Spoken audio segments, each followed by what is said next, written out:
Studio Tekari.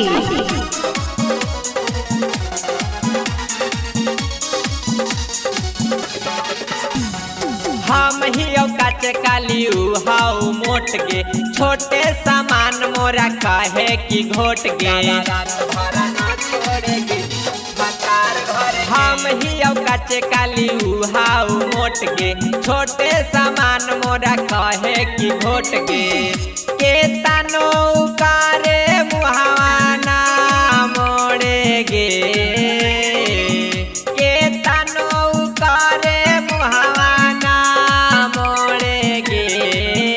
मैया जईबौना मैया जईबौना मैया जईबौना ससुरा भातार घर गे माल चुअलो पर रात भरा ना छोड़े गे। मैया जईबौना ससुरा भातार जोरे गे भातार जोरे गे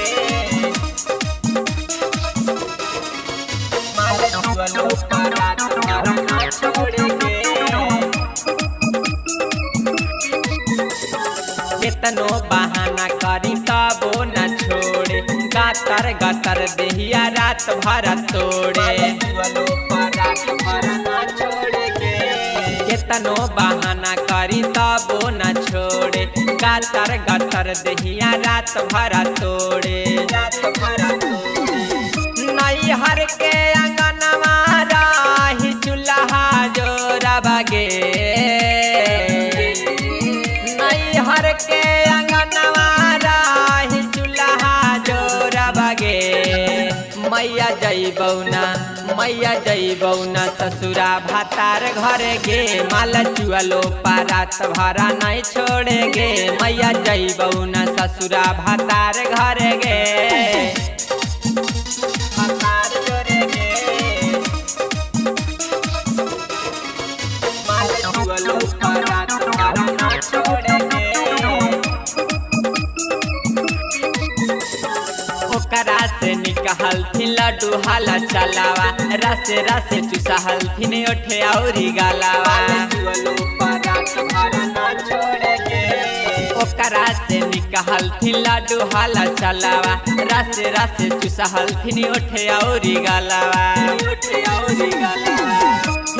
गुआ सिद्धनाथवा के जवानी जा रे गे सिद्धनाथवा के जवानी जा रे गे। मैया जईबौना मैया जईबौना ससुरा भातार जोरे गे माल चुअलो पर रात भरा न छोड़े गे। मैया जईबौना ससुरा भातार जोरे गे। हम ही काचे काली हाउ मोट गे छोटे सामान मोरा कहे की घोट गे।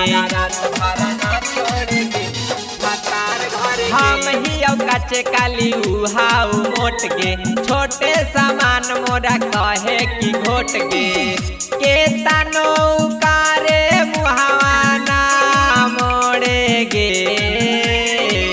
के तनो कारे मुहावाना मोड़े गे। मैया जईबौना मैया जईबौना मैया जईबौना ससुरा भातार घर गे माल चुअलो पर रात भरा ना छोड़े गे। मैया जईबौना ससुरा भातार जोरे गे।